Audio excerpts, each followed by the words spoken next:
The renunciation of duty in life is contributing to an overall sense of unease and cultural decline. Common instances of flippant and selfish behaviors put significant strain on personal relationships and the family unit alike.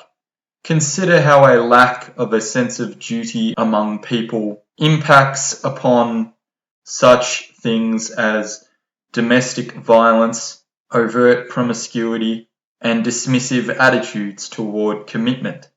Domestic violence ought not to happen, but unfortunately it does. All crime ought not to happen, but unfortunately it does.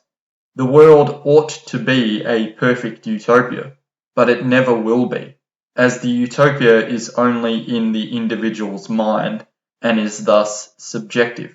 Sure, campaigns to stop or raise awareness of domestic violence are worthwhile and noble campaigns, but the real monsters in the world do not listen to what they ought to do. Narcissists have a monstrous element to them, and you cannot reason with a monster. They do not take any notice of righteous deterrence. The campaign thus turns into a groupthink echo chamber or mutual admiration society of those who have a sense of virtue or try to signal that they do, all passionately agreeing with each other that violence is bad, whilst those who are violent and bad just ignore the cries of the virtuous and the good and continue to be violent and bad. It is the narcissist who is the domestic abuser. Therefore, primarily, if you do not address or honestly understand narcissism, you will lack insight into one of the root causes of domestic abuse, let alone have a chance at curtailing it. Narcissism and its related antisocial behaviors are therefore just deep corruptions of the human condition. At a certain point, it cannot be stopped entirely, only avoided or mitigated, either through escaping such an individual or having them locked up in jail. Whilst it may be difficult to admit, the victim, who in most instances is female, is not completely devoid of responsibility. The woman does hold significant power over the man, at least in the initial courting phase. Traditionally, men in Western society are or were willing to do almost anything to please a woman and win her affection. You will rarely hear of men finding issue with matriarchal standards. Many men will comply with the beauty standards expected of them and try and reach them if it means increasing their chances with a woman. Throughout history, quite often, men have willingly fought and died for women. The Trojan War was initiated by circumstances surrounding the elopement of Helen, the daughter of Zeus and Leda, with Prince Paris of Troy. Helen was thus known as the face that launched 1,000 ships. However, men in less civilized areas of the world historically act impulsively and do as they please to women with no regard.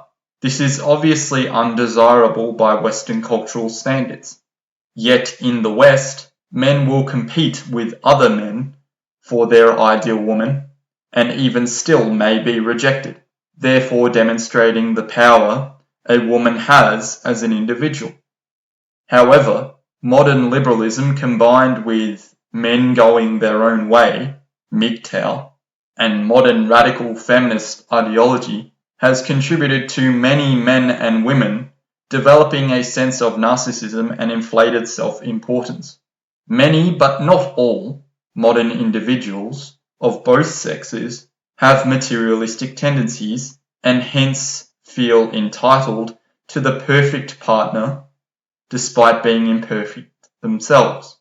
Thus, while their sexual market value, or SMV, is at its highest, they will hold off on commitment and will flaunt their attributes to all number of potential partners for dopamine hits and ego boosts, all the while only being significantly interested in a select few. The longer they continue promiscuous habits, the faster their SMV reduces, Again, this may be difficult to admit for some women, and to a lesser extent men, but the fact is the biological clock is always ticking.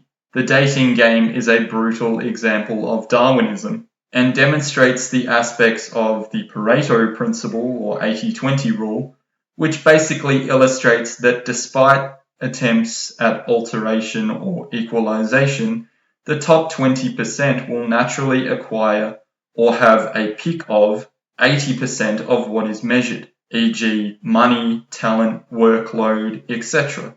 If you wish to find a suitable partner, it is advisable to highly prioritize such a selection process and treat it with respect, not to the extent where one obsesses over dating or sex, but where one controls impulses and makes well-considered choices. One ought to be able to display they are competent and seek out competence in relationships. Otherwise, a realization of this race against the clock can lead to rash decisions. This is a scenario where the less optimal, dishonorable, manipulative, and predatory men of society, who themselves are often of low SMV or willfully act unscrupulously, can and unfortunately do take advantage. A sense of desperation sets in, and thus the woman may feel compelled to form a connection with a potentially non-committal or dangerous man, often being blind to his faults, despite ample warning. Domestic violence often occurs when emotion clouds judgment. Thus, what transpires in an argument or physical altercation is frequently irrational because emotions are irrational. Take love, for example, and consider the phrases love drunk or love is blind. Science suggests being inebriated and being in love can exhibit the same behavioral patterns. Both oxytocin and alcohol have similar effects on our brains. Irrationality is a major part of the nature of life, and hence violence is unfortunately also a part of life. Pragmatically, this cannot be changed. Whether it ought to be or not is subjective and hence largely irrelevant. However, the stronger the sense of duty to one another, the stronger the relationship. Once a long-term commitment is made, thinking of yourselves primarily as a whole unit rather than two individuals separately floundering through life is usually conducive to a better connection. As individuals, we are not necessarily special, but we are fallible.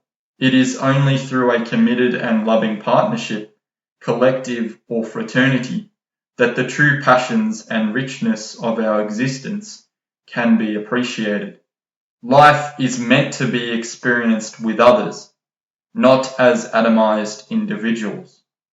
Those who commit domestic violence, whilst admittedly acting irrationally, appear to do so, in part, due to extreme selfishness, and as a byproduct of this culture of the renunciation of duty to uphold respect for themselves, their partners, and their families.